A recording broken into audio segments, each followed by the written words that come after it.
আসসালামু আলাইকুম বড় ভাই। কিও আপনারও কি আমার মতো সৌদি যাওয়ার স্বপ্ন? ভাই আমিও সৌদি যাওয়ার স্বপ্ন দেখছিলাম ভাই। সৌদি গেলে অন্তত হিসাব করছি যে আর কিছু করতে পারি বা না করতে পারি, অন্তত হজটা তো করতে পারবো। কিন্তু ভাই, প্রথমে খালতো ভাইয়ের কাছে পাসপোর্ট জমা দিছি। খালতো ভাই পাসপোর্ট নিয়ে মেডিকেল করায়া তারপরে ওই পাসপোর্ট সই গায়েব করে লেছে ভাই। টাকা কিন্তু 1 টাকাও পাই নাই। 6 লাখ টাকায় 12 লাখ টাকা দেনা হয়েছি। 2 করা জমি বেচা ওই দেনা দিছি। তারপরে কি করলাম, আবার নতুন করে পাসপোর্ট করলাম। পাসপোর্ট করে এখন ঢাকায় একটা এজেন্সিতে গেছি সরাসরি মেডিকেল হওয়ার জন্য, সৌদির জন্য। ফুড ডেলিভারি, ওই যে বাইকে যে ফুড ডেলিভারি দেয় না সৌদিতে, ওই কাজে বাইক ড্রাইভার হিসেবে। তো পাসপোর্টটা দিলাম, আমার ইন্টারভিউ নিছে, আমি ইন্টারভিউতে ফার্স্ট হয়েছি। তো উনি বললো কি যে তুমি তো ইন্টারভিউতে ফার্স্ট হইছো, তাহলে এবার মেডিকেলটা হও। মেডিকেলটা হইলাম ভাই। মেডিকেল হওয়ার পরে মেডিকেলে ফিট দিছে বইলা কিছুদিন পরে আমার কাছ থেকে 1 লাখ টাকা নিছে ভাই। 2 দিন পরে। এই 1 লাখ টাকা নেওয়ার পরে 4-5 দিন পরে আমাকে ফোন দিয়ে বলতেছে যে দেখো তোমার একটু ঢাকা আসা লাগবে। কেন? তোমার আঙ্গুলে নাকি সমস্যা। তো গেলাম মেডিকেল, যায় একের পর এক অপেক্ষা করতে করতে ওই মেডিকেলের এমডি আসে নাই অনেক দিন। 4-5 দিন পরে এমডি আসছে, ওনার সাথে দেখা করছি।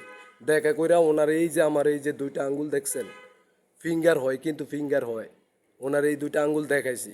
দেখানোর পর উনি বলল যে দেখো ভাইয়া, আগে যাদের আঙ্গুল ছিল না, যাদের আঙ্গুল ছিল না আমরা তাদেরকেও পাঠাইছি, কিন্তু এখন আপনার এইভাবে 10 আঙ্গুলের পিক দেওয়া লাগে মাথার সাথে।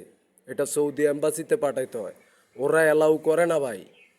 যার কারণে আমি পরবর্তীতে মানে সৌদিটা বাদই দিলাম। এখন আমি না, আপনারও যদি এরকম আঙ্গুলের সমস্যা থাকে, হালকা সমস্যা, আরেকটা পোলারে মেডিকেল ফিট দিছে, সব কিছু করছে, যখন ঢাকা যমুনা ফিউচার পার্কে ফিঙ্গার দিতে গেছে, ওর নৌকে একটু সমস্যা, নখটা একটু কাটা, ফিঙ্গার হয় সব হয়, কিন্তু ওর ফিঙ্গার দিতে দেয় নাই ভাই। ও বাড়িতে আইসা এমবিবিএস ডাক্তারের কাছ থেকে প্রেসক্রিপশন নিয়ে গেছে যে আমার হাতে কোনো সমস্যা নাই, আমার হাতেও নাই, ওই ছেলেটার হাতেও কোনো সমস্যা নাই, সে কাজ করতে পারে, সব করতে পারে। তারপরেও কিন্তু তাকে যমুনা ফিউচার পার্কে ফিঙ্গার দিতে দেয় নেই ভাই। তো যাদের আপনাদের হাতের আঙ্গুলে, পায়ের আঙ্গুলে সমস্যা হলে কোনো সমস্যা নাই, যাদের আপনাদের এই হাতের আঙ্গুলে, 2 হাতের আঙ্গুলে কোনো সমস্যা আছে, একটু কাটা ফিঙ্গার হয় বা নখে সমস্যা, আপনারা সৌদির জন্য টাকা জমা দিবেন না ভাই। দালালে বলবো যে আপনারা নিয়ে যাবো, আপনি মেডিকেল হন ভাই, এটা বইলা আপনারা সর্বশান্ত করব ভাই। আমরা যারা বিদেশের জন্য নামি, সবাই কিন্তু ধার দেনা করেই নামি ভাই। ধ্বংস হয়ে যাবেন ভাই, ধ্বংস। ঠিক আছে, তাই যাদের আঙ্গুলে একটু সমস্যা আছে তারা বিশেষ করে সৌদির জন্য কোনোভাবেই মেডিকেল হইবেন না। ঠিক আছে ভাই, আর আমার চ্যানেলটা একটু সাবস্ক্রাইব করে দিবেন। ঠিক আছে ভাই, এটা আমার মানে এখানে দুঃখের কথাগুলো আপনাদের কাছে শেয়ার করি ভাই, তাই একটু সাবস্ক্রাইব করে দিবেন, লাইক দিবেন ভাই। ঠিক আছে।